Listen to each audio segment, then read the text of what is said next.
Hello friends, कैसे हैं आप लोग। आज हम लोग पढ़ेंगे मास्टर डिग्री में सोशियोलॉजी यानी समाजशास्त्र, जिसमें आज हम पढ़ेंगे एमएसओ 002 के खंड 1 में इकाई 1 सामाजिक शोध का तर्क, जिसमें आज हम आपके लिए लेकर आए हैं समाज का विज्ञान। तो वीडियो स्टार्ट करने से पहले जो भी फ्रेंड्स हमारे चैनल पे नए आए हैं कृपया चैनल को सब्सक्राइब कर ले और बेल आइकन को प्रेस कर दे, ताकि जो भी लेटेस्ट वीडियो हमारे चैनल पे आए वो सबसे पहले आपको मिल सके। तो आइए ज्यादा टाइम को न किल करते हुए चलते हैं अपने टॉपिक पर, सामाजिक शोध का तर्क में समाज का विज्ञान।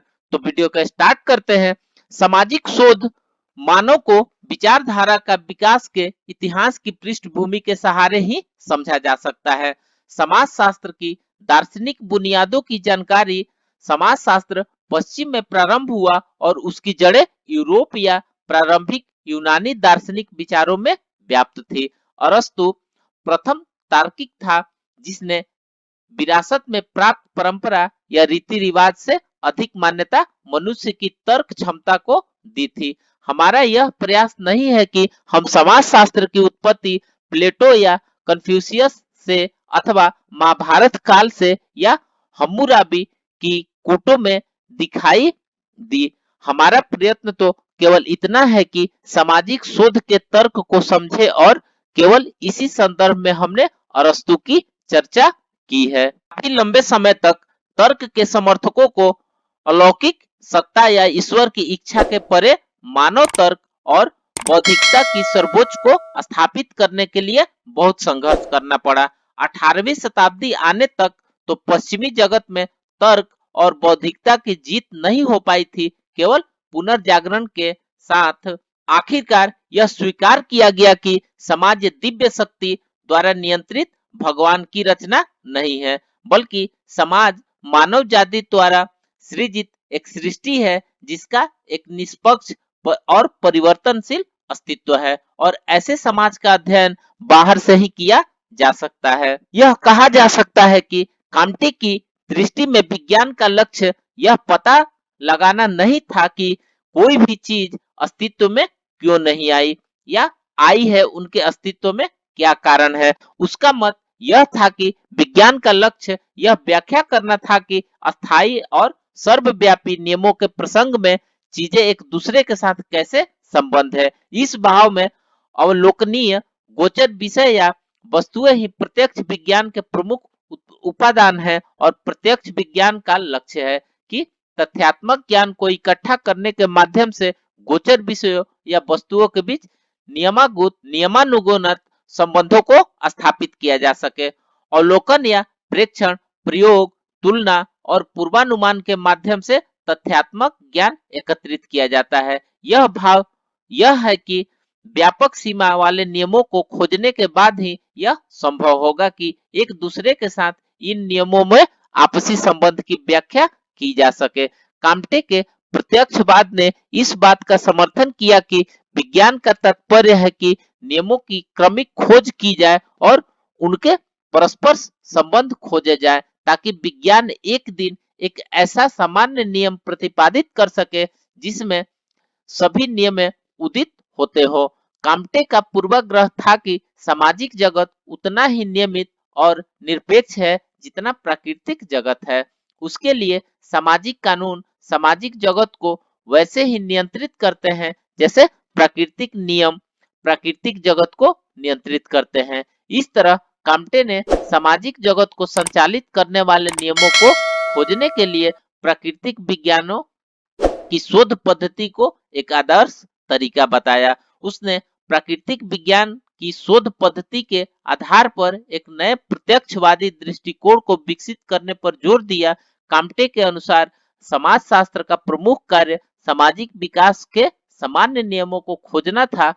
उसने सामान्य नियमों को निम्नलिखित श्रेणियों में विभक्त किया है, जिसमें पहला है सह अस्तित्व या सामाजिक स्थैतिकी के नियम। ये नियम समाज के विभिन्न अंगों के बीच संबंध को संचालित करते थे। इसी अर्थ में इन नियमों से समाज के विभिन्न अंगों के बीच परस्पर संबंध एवं प्रकार्यों का निर्धारण होता था।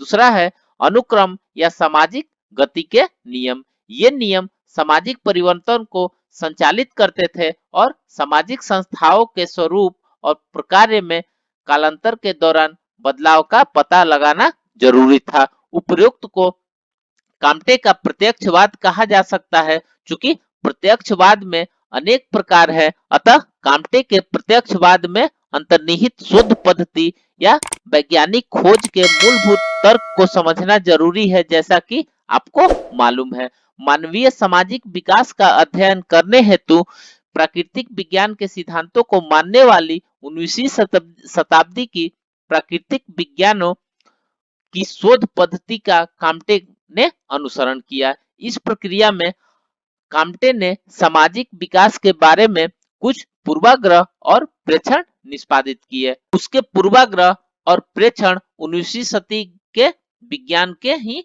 अनुरूप थे।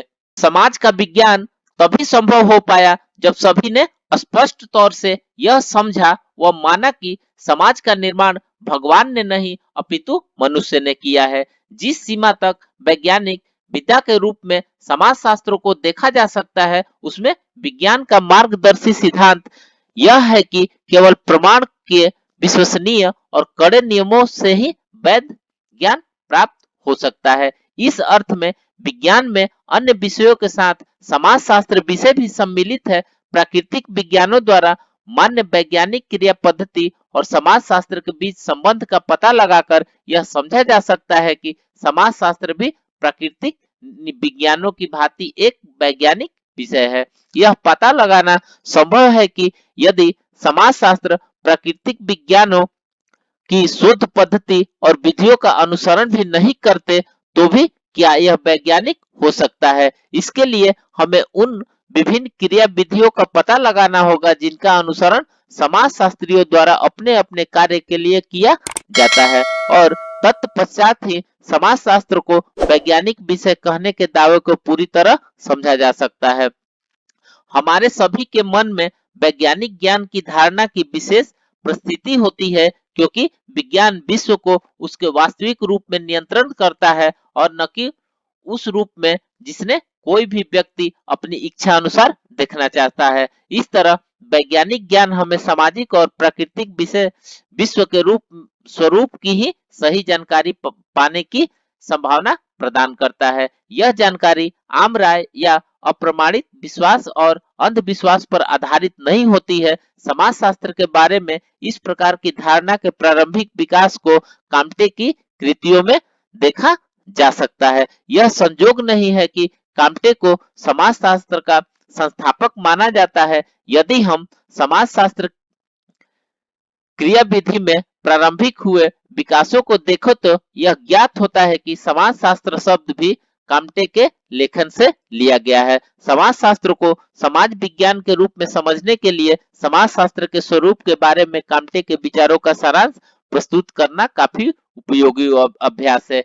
इस तरह हमें प्रारंभिक समाज शास्त्रियों द्वारा अपनाए वैज्ञानिक दृष्टिकोण के बारे में पूरी जानकारी मिलती है। तो फ्रेंड्स, इस प्रकार से आज हमने सामाजिक शोध का तर्क में समाज का विज्ञान के बारे में पढ़ा। तो मिलते हैं फिर एक नए वीडियो के साथ में। तब तक से हमारे चैनल पर सब्सक्राइब, लाइक और बेल आइकन को प्रेस करके चैनल को शेयर कीजिए। धन्यवाद।